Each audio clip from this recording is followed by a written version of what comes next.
Welcome back. Everything is rosy right now in Dallas. The Cowboys have won 5 straight and have a 2-game lead in the NFC East. Jerry Jones said he likes the resiliency that the team showed in their win against the Eagles, and he thinks that will carry into the playoffs. Check it out. Here's Jerry. Did it look and feel like a team that can win a postseason big ball game? It does to me because I saw them have every opportunity to get discouraged, to basically let up against a real gallant effort by Philadelphia. But our guys just, they didn't get discouraged. And to further break this down, we're joined by Fox NFL analyst Greg Jennings. Greg, how far can Dallas go, my man? Really far, Skip. I'm with you. I hope. Good. I'm going to put you out there, but we're going to keep you on this show for a long time. They can go really far. They can go really far simply because they're playing at an extremely high level defensively, and offensively they're trending up. When I look at this Dallas Cowboys team, they have all the confidence in the world, and they should, because defensively they believe they can stop anyone. Any passing game, anywhere, anytime. Now, understand that they will have to take their show on the road. And their ability to play well will have to be outside of Cowboy Stadium. And can they do that? I think with what they've been able to do and what they did to the New Orleans Saints a couple weeks ago, Thursday night, gave them the extreme confidence moving forward for the remainder of the season and going into the playoffs. When you're a team that kind of stumbled all across or through the course of the season, and then you start getting it going at the end of the season, you become one of the scariest teams entering the playoffs. And when I see them offensively, what they can do, teams may not fear them or fear Dak Prescott beating them with the passing game, but what they do fear is a guy on the outside that if he gets the ball in his hands, he can make a big play, and he can be a game breaker and a game changer, and that is Amari Cooper. And so when you have that, you have the keys to success right there in your hands. It's a matter of making sure you get it done, and I think they have what it takes to get it done. Does not. I believe they can reach the divisional round of the playoffs. I believe it would be very, very difficult for them to go to New Orleans and beat them in the championship game, or go to the Rams and beat them in the championship game. So that means Seattle or maybe a Chicago, because they can still catch Chicago, Skip. Cowboys, theoretically, I believe can get up to the number 3 seed. They could. So they'll have a home playoff game, then they'll have to take their show on the road. Do I believe they can be? I think beating New Orleans would be the more difficult of the 2 tasks, because I believe the Cowboys playing in L.A. would be a home game for the Cowboys. But I think the Rams are a different team in the warm weather as opposed to what we saw in Soldier Field in 16-degree weather on a Sunday night. The things that concern me, and this is what we know, a team that has an inconsistent quarterback will never get to the Super Bowl. You can't do it, Skip, because we saw what? Blake Bortles, inconsistent, couldn't get there. We saw Case Keenum last year. Just go back and look at it. No matter how good, it's hard for you to overcome the inconsistent, because you know what happens if Dak Prescott turns that ball over 3 times against New Orleans? That's 45. Hung on you. You know that, I know that. You turn that ball over 3 times against the Rams in a championship game, that's 45, and it's over. By the way, Blake Bortles was up 20-10 at New England in the AFC title game last year. 20-10. But guess what? And he did not turn the ball over in the fourth quarter. And just for the record, I don't think it was solely on Blake Bortles, though. But guess what you need? Play calling. Inconsistency. Maybe. Your quarterback's going to have to make a throw. So even if he doesn't turn it over, is he going to be able to make them throw? What about that one with 58 seconds? You said now he got to close that deal, 58 seconds. What about that one to Michael Gallup? Huh? You hung? You heard what I said. Well, you heard what I said. 17 of 20 in the fourth quarter and overtime Sunday for 243 yards, 3 touchdowns, and no interceptions. Is that good? That's very good. Great. That's great. You turn the ball over 3 times, you won't even get to the fourth quarter. Oh, okay. It'll be over. So, could this team reach the Super Bowl? You better believe it could, because it has nuclear capability.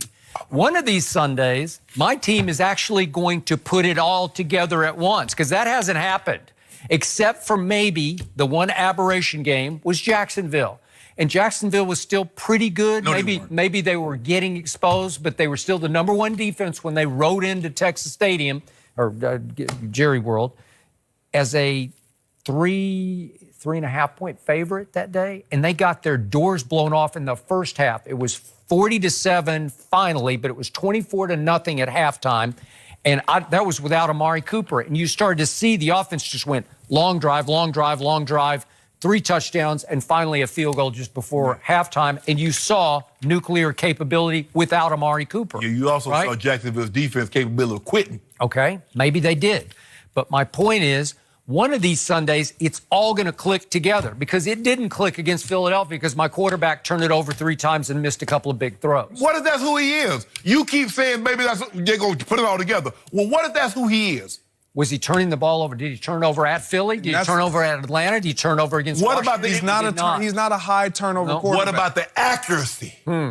I think he trusts that number 19, doesn't he? He throws accurate balls to 19 every time. Okay. I think when you get into the playoffs, nope, I'm going to let you finish, Skip. Okay. Go for it. So here's the point.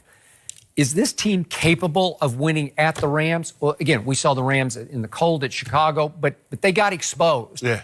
Jared Goff didn't exactly look like an MVP candidate to me, right? And Todd Gurley got shut down by a good defense. Have the Rams run into this kind of defense that Dallas has?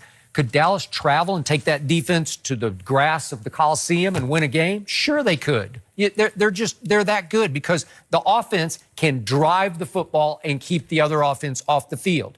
Dallas now leads the NFL in time of possession. Why is that? They had the ball 45 minutes. The quarterback just keeps making a little play and a little play and a little play. Third down conversion. He makes all those little plays. Maybe he misses some big ones, but he makes so many little ones that all of a sudden you say, we just don't have the ball. And this defense, I'm going to say this again. Drew Brees and his offense went 3 for 11 on third down. Carson Wentz, the best quarterback in the NFC, quote unquote, says the man across the NFC East, NFC East. 1 of 9 on third down. 1 of 9? So you don't think this defense is shutting these really good quarterbacks down and out?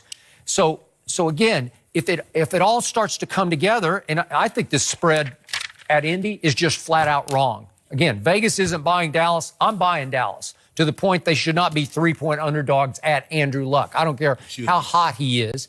He's going to have a hard time against this defense. He will not throw his usual party on this defense. Yeah? 300. I'll take it for a case straight up. I don't even need the points. Right now, one case. No? The one thing that I would be concerned about if I am the Dallas Cowboys if I'm a Dallas Cowboy fan going into the playoffs, the teams that you play, they will take away what you do best. That is Amari Cooper. And so that means now all of a sudden, Dak Prescott, what we've seen him do when it comes to throwing to anyone other than Amari Cooper, that has to elevate. Michael Gallup, tight end play. One thing that I will say, though, that I love seeing is Ezekiel Elliott had 13 targets out of the backfield receiving this past Sunday. Caught 12. Caught 12 of them. If they can do that, and he is a dual threat where he's running the ball and then he's their second option when it comes to passing the ball, they'll be just fine. And I'm going to throw this out there because you're going to laugh. Tavon Austin is almost back. He tore his groin.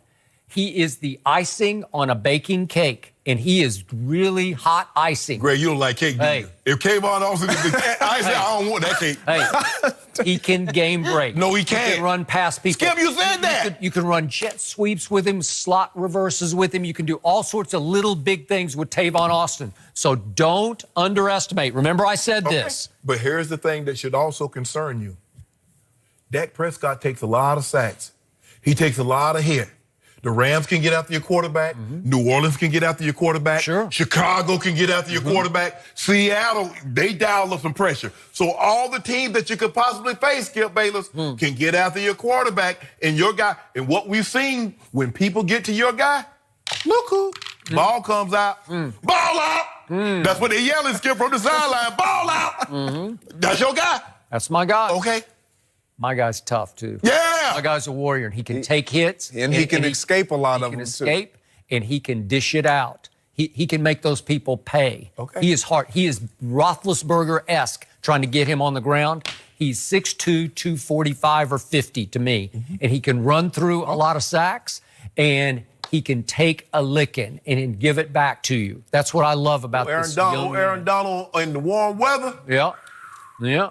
Ooh, Cam Jordan, those guys ranking. Then go get your quarterback, Skip. And you know what, Khalil Mack.